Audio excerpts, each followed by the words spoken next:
Misatranao izay tompo noho ny famindramponao izay amizanao anay ty fotoana ity mba hahafahanay mianatra eto indray ny amikasika ny fiainan'ny fiangonanao ka mba ho fantatray tokoa ny anton'ny zavatra rehetra izay ataonay eto amin'izao tempolinao masina izao. Dia ny fanainao masina ny no hampahery anay amin'izany ary hanazava ny sainay tompo ka dia mampianara Jesosy fa mihaino izay mpanomponao. Amen. Fandresaka mikasika amin'ny sakramentan'ny fiangonana isika dia fandresaka ihany koa isika ny amin'ny hoe ny fototra telo izay iorena amin'ny fampianaram-ponon'ny fiangonana dia hoe sola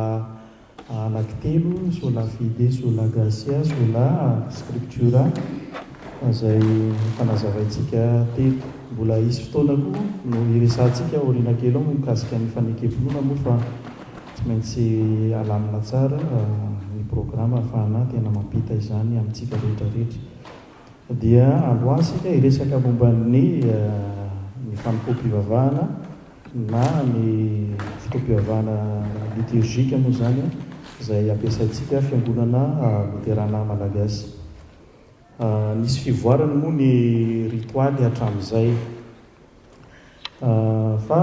izay farany raisitsika sy iainantsika no tsara azavaina amin'ny izao fotoana izao.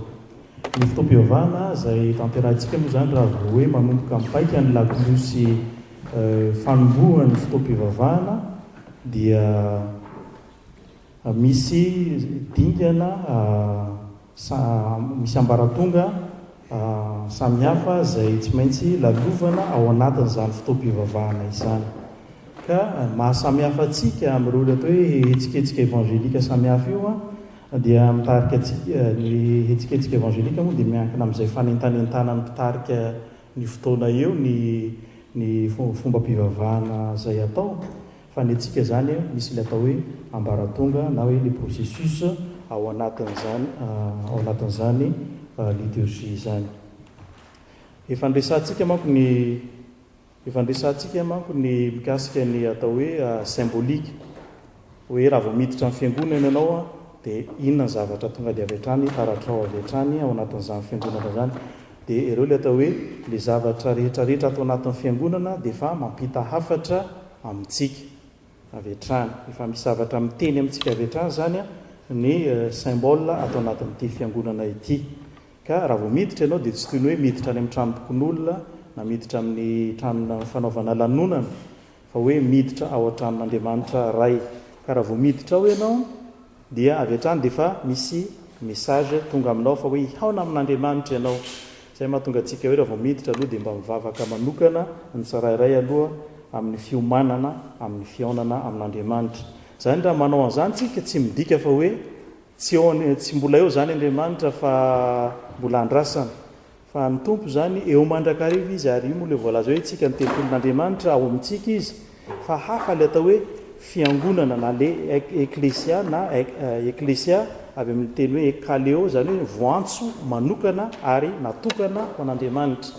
Izay mahatonga antsika hoe atao hoe eglize na hoe eklesia dia voantso manokana hikambana ho iray ary hanatrika an'Andriamanitra. Dia io le hoe tenan'i Kristy izay mivory. Ka rehefa miaraka zany tsika ao anatin'le hoe tenan'i Kristy dia tsy mandeha samy manao ny ataony amin'izay zany ny fiangonana ao anatin'ny fotoana izay hatreny miaraka fa misy ny atao hoe zavatra iombonana ao amin'ilay vatantenan'i Kristy dia ny fiangonana zany. Ka ao anatin'izany fiombonana zany dia asehony indrindra amin'ny alalan'ny fotoam-pivavahana izay tanterahina zany. Ka ity fotoam-pivavahana ity boky kely ataontsika hoe liturgie ity dia mirakitra indrindra ny votoatin'ny zavatra iainan'ny tenan'i Kristy mandritra n'izany fotoana hihaonany amin'Andriamanitra izany. Dia le dinganao izako dia toy izao ary ny fandehany raha vao mipaika ny lakolosy fahatelo ka hanomboka ny fotoana dia mandeha ny hira. Ny hira antsika moa matetika dia hira fiantsoana toy ny hoe fiangaviana an'Andriamanitra hanatrika fa tsy midika fa tsy manatrika izy fa toy ny miteny amintsika na manafatra antsika ny hira mampieritreritra antsika hoe hihaona amin'Andriamanitra aho dia mila fanomana tena tsara zany ao anatin'izany hira izany. Vity io hira io na ilay hira fanomboana ho isika ny sasa moa manao hoe prélude dia lasa ny hira chorale ny chorale no manao ny hira dia manao le hoe amin'ny anaran'ny ray sy ny zanaka ary fanahy masina ny fiangonana. Iny hoe amin'ny anaran'ny ray sy ny zanaka ary fanahy masina iny a dia toy ny hoe miantso an'Andriamanitra hanatrika sy hiara-mivory amintsika io zany a ny filazana amin'ny anaran'ny ray sy ny zanaka ary fanahy masina. Azy ilay fivoriana dia apetraka hoe izy no mitantana ny fotoana rehetrarehetra. Efa nresantsika teto le symbolany amin'ny fanamian'ny pastora moa efa nresahana fo ihany mikasika an'izay ny amin'ny hoe ny pastora rehefa manao an'ilay fanamiana dia tsy ny tenany ntsony no ambarany eo fa ny misolo-tena an Jesosy izy. Iraky ny tompo izy amin'ny fotoana iny hanambara ny sitrapon'Andriamanitra ka tafiny ny voninahitra lay fanamiana dia toy ny hoe takonan'Andriamanitra amin'ny voninahiny ny zavatra rehetra izay atao eo ka dia izy no manatrika sy mitantana ny fotoana rehetrarehetra. Dia izay no mahatonga antsika miantso hoe amin'ny anaran'ny ray sy ny zanaka ary ny fanahy masina. Io dia ataontsika fampianarana efa natao teto aminy amin'ny atao hoe Andriamanitra telo izay ray dia tsy misaraka fa eo mandrakariva zany izay dia manomboka amin'ny vavaka rehefa avy eo. Ny vavaka ataontsika moa dia ilay fiantsonan'Andriamanitra ny amin'ny hoe ndreto izahay zanakao mivory eto anatrehanao dia manambara ilay vavaka ataon'ny katekista iny a tsy izy no manao an'ilay vavaka fa isika no manao ny vavaka. Eo amin'ny fiangonantsika manko dia misy le hoe mitarika ety anoloana dia izy no manao ny vavaka ary ilay vavaka ataon'ny katekista dia toy ny ataontsika mianakavy zany ny vavaka iny. Manambara ny hoe isika dia ihaona amin'Andriamanitra ilay masina dia eo anatrehan'izany isika dia efa manomana ny fomam-panahy itsika ny amin'ny hoe mpanota isika ary manatrika an'ilay Andriamanitra masina ka ho amasininy sy ho dioviny ary indrindra ho fenoiny ny zava-tsony rehetra amin'ny mandritra ny andro. Ny zava-tsy omeny moa dia ny hoe ao ny teniny ary ao koa ny sakramenta izay tanterahina ao anatin'izany fiangonana izany atolony ho an'ny fiangonana fampaherezana azy sy ho fampiononana azy koa ao anatin'ny fanarahany an'i Kristy. Dia rehefa manatrika ny tompo isika ka miantso ny fanatrehan'Andriamanitra dia eo isika hoe ny mpanota ny tsy masina manatrika ny masina. Io ilay mampisy ilay mitondra antsika ho amin'ilay hoe fieke-pahotana. Ny hira mialohany io zany a dia fitaomana ny olona ho an'izay manao ny hira zany, fitaomana ny olona handiny tena ny amin'ny mahampanota azy. Dia mpandahatra ny hira moa zany dia tsy maintsy mijery an'izay hoe inona ny hira fitaomana ny olona ho amin'ny fibebahana mba hahatonga azy hiaiky fahotana eo anatrehan'Andriamanitra. Dia izay mahatonga ny fampieritrretana sy fitaomana ny kristianina hiomboko ho iray vava, ho iray fo, ho iray fanahy toy ny tena iray miara-miaiky ny rehetrarehetra fa tsy hoe ranona ry be fahotana, ranona ry tsy dia mpanota loatra tsy izay no tiana ho tenena fa isika rehetrarehetra dia mitovy avokoa eo anatrehan'Andriamanitra ary iray miara mifampitondra ny tenantsika eo anatrehan'Andriamanitra hiaiky ny fahotana fa mpanota isika rehetrarehetra. Io moa araka ny ten'Andriamanitra moa tsy ho tany saina ntsony ny amin'ny hoe tsisy marina na dia ray fa samy efa nanota avokoa izy rehetra dia tsy maintsy miaiky ny fahotana zany izay ilay fieke-pahotana. Izay le dingana ilay processus rahantsika zany manatrika an'Andriamanitra manatrika ilay masina dia rehefa mahatsiaro ianao eo anatrehan'ilay masina fa tsy masina dia miaiky fahotana dia ao anatin'izay no anambarana ny famelan-keloka ho an'izay mibebaka marina moa zany ka fa tena iray moa dia fa hoe mibebaka avokoa ny rehetrarehetra dia anambarana ny famelan-keloka teny pahasoavana ho an'ny mpanatrika zany dia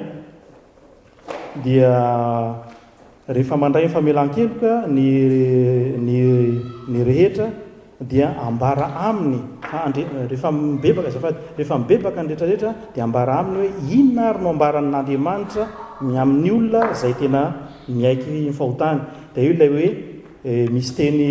isafidiana amin'ny pastora moa zany a ny amin'ny anambarana ny amin'ny teny fampaherezana ho an'ny mpanota tsy ho vesara ny fiampangan'ny fahotana ao aminy dia manambara ny famelan-keloka izy dia amin'izay no ilazana hoe zaho efa nandevina nyfahadisanao tahaka ny fandevina ny zavona matokehana ka voavelana eny koa misaotra indray izay mampamendrika antsika nananjara milovan'ny olona masina sy ny sisy dia amin'iny isika zany dia voadion'Andriamanitra midiovina tanteraka ka tsy misy fahotana isain'Andriamanitra aminao ka mijery anao Andriamanitra amin'izay fotoana izay tsy mijery anao amin'ny maha mpanotam-bola mibaby heloka manatrika azy fa efa nasorona ny entana efa nidiovina ianao satria noho ny amin'ny Kristy Jesosy izay efa nitondra ny fahotantsika dia raha miaika isika dia dioviny tanteraka. Io tsy misy hoe ngeza sy kely dia sao dia ngeza loatra ny anankiray dia tsy voadion'Andriamanitra tsy efa voadiny avokoa. Dia izay le processus hoe eo amin'ny dingany famelan-keloka atsika dia ambarany famelan-keloka. Ho an'ny olona mandray ny famelan-keloka dia izay vao afaka hanome voninahitra an'Andriamanitra. Izay le mahatonga antsika manao hoe voninahitra any amin'ny avo indrindra ho an'Andriamanitra dia milaza ny fiangonana ary fiadanana ety ambony tany ho amin'ny olona ankasitrahana. Isika ilay mpanota zany dia lasa atao hoe olona ankasitrahan'Andriamanitra. Zany hoe olona sitrak'Andriamanitra ary tiany isika ka dia honenany eo ampovoantsika zany amin'izany fankasitrahana zany. Io fanambaranany amin'ny io fankalazana io na io gloria io zany manambarany amin'ny hoe fonenan'Andriamanitra koa eo afovoan'ny fiangonana. Tahaka amin'ny tamin'ny zanak'Israely moa zany dia eo amin'ny tempoly dia rehefa apetraka ny tranolay moa zany tany vahinina tany amin'ny désert dia eo ampovoan'ny tranolay fiaonana amin'Andriamanitra dia ny foko 12 mitoby manodidina ny tranolay fiaonana. Dia rehefa vita izay gloria zay na ilay fanandratana ny voninahitr'Andriamanitra zay dia mifampitsodrano amin'izay ny pastora sy ny fiangonana io le hoe ho aminareo ny fiadanana ary ho amin'ny fanahinao mifampitsodrano satria ny pastora koa zany ao anatin'le fiangonana izy ka eo zany misy fahatserovana fampisehoana kely ihany fa hoe pasteur zay eo tsy io akoriny hoe io ny Jesosy fa izy misolo vava mampita ny hafatr'Andriamanitra amin'ny fiangonana kanefa izy koa dia mpanota. Dia izay ilay fampitsofana rano amin'iny fotoana iny fa satria samy efa miaikeloka avokoa isika rehetrarehetra. Dia raha hitantsika tsara fa amin'ny fiaikekeloka dia ny endrika isehony atao amin'ny fiangonana dia ny pastora no manatrika any amin'ny altara. Ny fitodian'ny pastora makany amin'ny altara zany dia mitondra ny feon'ny vahoaka na ny fiangonan'Andriamanitra eo anatrehan'Andriamanitra izy. Dia rehefa miteny pastora efa nazavaiko moa io dia toy ny hoe fiangonana no miteny ary izy no mandohalika amintsika moa zany ny hevitra hoe ny mandohalika dia toy ny fanehoana fanetretena eo anatrehan'Andriamanitra sy fiaikena lalina ny hevitry ny hoe mandohalika. Dia izay mahatonga antsika ny pastora no mandohalika manoloana ny altara. Dia rehefa vita iny satria efa voadio isika dia io le ataon'ny soratra misy le ataon'ny soratra masina hoe azatsipy eo amin'ny kisoa ny vatosoanao. Ny vatosoantsika na ny zavatsoa menantsika zany dia tsy inona fa men'Andriamanitra ny teniny isika ka tsy atolotr'Andriamanitra ho amin'ny olona tsy voadio ny teniny fa atolotr'Andriamanitra ho an'izay no dioviny.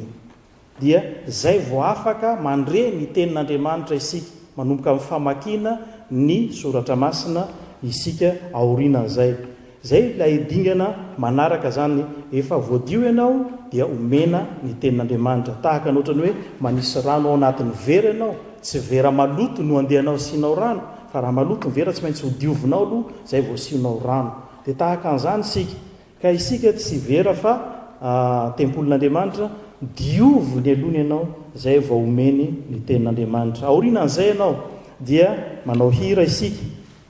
ho fiomanana koa amin'ny fanambarana ny filazantsara. Io moa tenin'Andriamanitra amin'ny tohitoy moa zany eo ny testamenta taloha sy ny epistily ary eo koa ny filazantsara izay manambara ny filazantsara. Ka ny testamenta taloha dia toy ny milaza hoe tsy miala ary tsy foana ny lalàna fa ao mandrakariva hitaizana sy ampianarina atsika mba hafantatra marina hoe iza moa Andriamanitra hatrany amin'ny andro ny famoronana mandraka ankehitriny, tsy hafa fa iray ihany mandraka-pahatonga ny aty amin'ny filazantsara. Tsy misaraka zany reo amin'ny fiangonana, tsy maintsy misy famakina testamenta taloha foana fotoam-pivavahana, mba tsy hanao hoe tsika tsy mila ny testamenta taloha fa andro ny andro taloha zany fa filazantsara ihany ny atsika. Zay mahatonga atsika zany mitazona foana ny baiboly, misy ny testamenta taloha ary misy ny testamenta vaovao. Fanekena taloha ny atao hoe testamenta taloha, fanekena vaovao ny atao hoe testamenta vaovao. Dia tsy misaraka reo,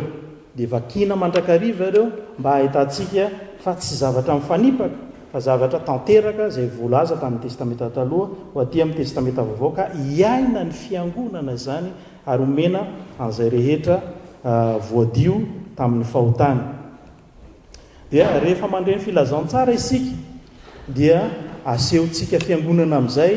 ny finoantsika an'Andriamanitra telo zay ray zay natsointsika tariam-boalohany hoe amin'ny anaran'ny Ray sy ny Zanaka ary Fanahy Masina, amin'ny alalan'ilay atao hoe fanekem-pinoana apostolika na fanekem-pinoana nisianina, zay mampiseho an'ilay Andriamanitra trinitaire ao, mino an'Andriamanitra ray, mino an Jesosy Kristy, mino ny Fanahy Masina. Ireo zavatra ireo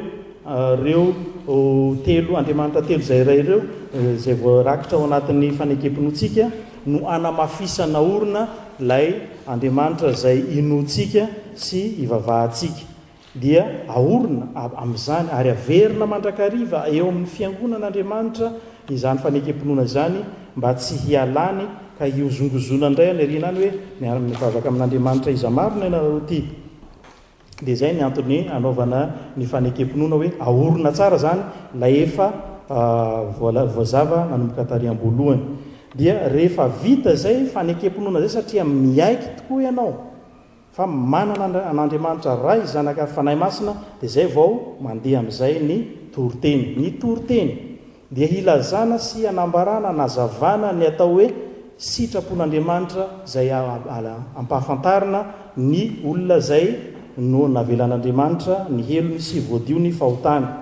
Dia hoe izao no sitrapon'Andriamanitra. Dia efa nazavaina teto ihany, nisy fotoana fo ihany nazavaina ihany koa hoe nahoana antsika tsy manao rakitra mialoha aloha sao dia voelingeliny rakitra ny soratra masina. Dia ny antony dia satria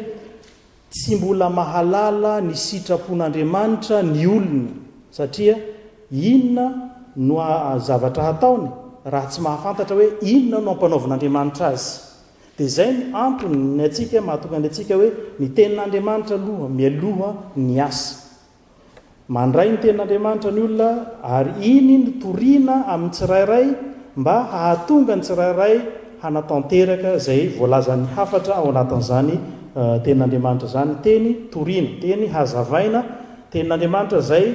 ampitaina amin'ny teny fiangonana mba ho fantany ny amin'izay zavatra tokony hataony rehefa avy eo. Aorinan'iny zay le processus amin'ny fotoam-pivavahana manatrika an'Andriamanitra. Fa rehefa avy eo amin'izay mitodika amintsika amin'izay ny hafatry ny tenin'Andriamanitra, dia misy lay fanontaniana mipetraka hoe ry rahalahy inona no hataonay. Satria raha mijery tsara tsika ny asan'ny apôstôly toko faharoa fa ry Petera rehefa nitoro ny tenin'Andriamanitra dia voatsindrona ampony ny olona, ka rehefa voatsindrona ampony izy, zany hoe nandray tsara ny tenin'Andriamanitra, dikany hoe voatsindrona ampony, tena nanaiky izy ireo, tena lehibe zany fitiavan'Andriamanitra zany. Dia nanontany izy ireo, ka inona ry rahalahy zany no hataonay, zany hoe inona no asan'Andriamanitra hataonay. Ka izay le mahatonga antsika hoe tsy mametraka ny asa mialoha fa manazava ny sitrapon'Andriamanitra mialoha, dia iny tenin'Andriamanitra iny no sakafo mpanahy manetsika ny tenan'ny fiangonana zay tenan'i Kristy hanao ny asany. Fa raha vao tsisy tenin'Andriamanitra fa ny asany alefa mialoha, dia toy ny ohatrany hoe salama hoe mandefa tomobila tsisy lasantsy tsika zany, tsara ny lasantsy, tsara ny tomobila nefa tsisy essence izy dia tsy handeha naovinanaovina. Ka isika dia omena ny tenin'Andriamanitra, ary ny tenin'Andriamanitra no manetsika ny olona tsirairay hanao ny asan'Andriamanitra. Zay mahatonga ny hoe rehefa vita ny toriteny ao anatin'ny toriteny zay anambarana sitrapon'andriamanitra no mandiny tena ny kristianina tsirairay ary aoriana zay anambarana amin'izay ny amin'ny hoe izao no asan'andriamanitra zany hoe mitodika aminao indray zany a ny hafatra rehetrarehetra mitodika amin'ny tenan'ny kristy dia io le mahatonga ny filazandraraha aorianany toriteny dia azavainao daholo hoe zao ny asan'andriamanitra io moa fa nazavako ihany teto tamin'ray mandeha hoe tsy fakandrivotra akory ny filazandraraha fa filazana hoe inona no asan'andriamanitra tsy fanaovana récréation filazandraraha zao dia mitsifika kely mivoaka daholo fa tokony hiandry ny zanaky ny fiangonana ary vonona hanao ny asan'andriamanitra dia ny tenin'andriamanitra ny raisiny no mibaiko azy amin'izay zavatra ataony hoe inona zany no andraisako anjara amin'izany rehetrarehetra zany inona no ataoko fa tsy hoe ranona zao no tokony hanao zay ranona zao no tokony hanao zay tsy miandry an'izay fotsiny fa ny anjarako ny antenako no manontany hoe inona no ataoko amin'izay fotoana zay dia endrika fanehona ny fanolorantena dia fanohanana ny asan'andriamanitra dia ilay hoe ataontsika hoe rakitra moa izitsika dia misy koa ny atao hoe vokatra ary misy koa ny fanolorana ny tenantsika ho fanatitra hiakoentin'andriamanitra hampiasain'andriamanitra ho amin'izany asa zany zay mahatonga antsika hoe mitsangana rehefa eo amin'ny fanolorana ny fanatitra moa zany ka iny tenantsika iny ny tena fanatitra tian'andriamanitra indrindra ny tenantsika ny fanatitra tsara indrindra zay atolotra ho an'andriamanitra dia zay le processus ao anatin'ny liturgie zay hiainan'ny fiangonantsika ao anatiny ao anelanelany eo misy fotoana indraindray manko hoe tsy misy fanasan'ny tompo indraindray misy nyfanasan'ny tompo indraindray misy mibatisa indraindray tsisy mibatisa arakaraka ny fisindreo sakramenta fotoana misy andreo sakramenta reo no andaharana ihany koa lay fitoam-pivavahana rehetrarehetra ao anatin'ny fiangonana zay mahatonga antsika koa hoe tsy manao batisa mialoha fa aorinany toriteny no anatanterahana batisa satria vokatry ny tenin'andriamanitra no anoloran'ny olona ny tenany ho an'andriamanitra ary ny batisa no iterahan'andriamanitra ny olona ho amin'ny fanjakany dia zay mahatonga ny batisa atao aorinany toriteny ny asa rehetrarehetra zahany dia aorinany toriteny dia ty batistera ty manko hitatsika fa etiny misy azy fa ty moa lasa ary amin'ny coin ary izy ary anjorony ary fa araka ny symbolika antsika fiangonana manko zany a raha ny tena izy a dia ty iny hafaloko manontolo iny no atao hoe altara iny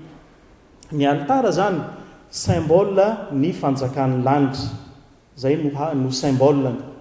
ny fanjakan'ny lanitra ka rehefa miditra ao amin'izany manatona an'izany altara zany ny olona dia toy ny hoe entina hiditra ao amin'ny fanjakan'andriamanitra izy ary ny lalany hidirany ao amin'ny fanjakan'andriamanitra dia ny batisa ka mahatonga azy ho lasa ateraka indray ao anatin'izany fanjakan'andriamanitra zay no hevitry ny aty amin'ny hoe miakatra ety amin'ny altara zany ny fanaovana batisa tsy apetraka ery amin'ny vavahady ery izy ery ivelany ery fa miditra makato dia symbole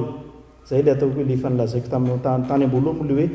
hevitra symbolika dia misy ny sakramenta ny batisa ny fanasan'ny tompo rehefa misy koa fotoana zay andamina fiangonana azy ny fanasan'ny tompo manko tsy voatery hoe isaky ny alahady voalohany isaky ny alahady fahatelo fa isaky ny voro ny fiangonana dia tokony hisy foana ny fanasan'ny tompo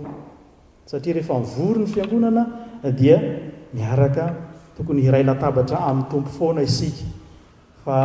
asa moana noho ny atahoran'ny vokovoko manga angamba ny amin'ny hoe sao dia lasa misotro divay matetika ny kristianina tsy na ohatrany tsy fantatro ny tena heviny fa raha ny tena izy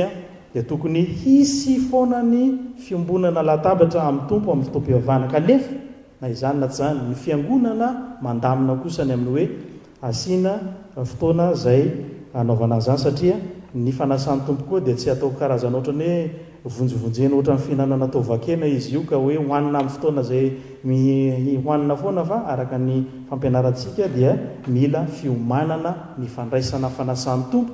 mba ho fantatry ny olona hoe inona ny hevitry ty fanasan'ny tompo ity sao dia very fa hoe ao ny fisotroana divay ao na hoe zavatra kely iny fotsiny ve sotrony ery aloha ery ando alehana eny inona ny dikany zavatra kely sotrony iny ka lasa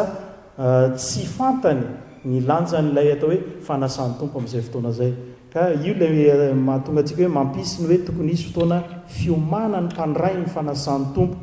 mba handraisany amin'ny fanahy mendrika. Ny fanahy mendrika manko tsy hoe mahatsiaro hoe tsy nanota tamin'ity ka dia hanatona ny latabatry ny tompo, fa raha vao zay ianao hoe mahatsiaro hoe tsy nanota ianao dia tsy mila manatona ny fanasan'ny tompo ianao, satria ny fanasan'ny tompo dia hoentina hanambara ny famelan-kelo.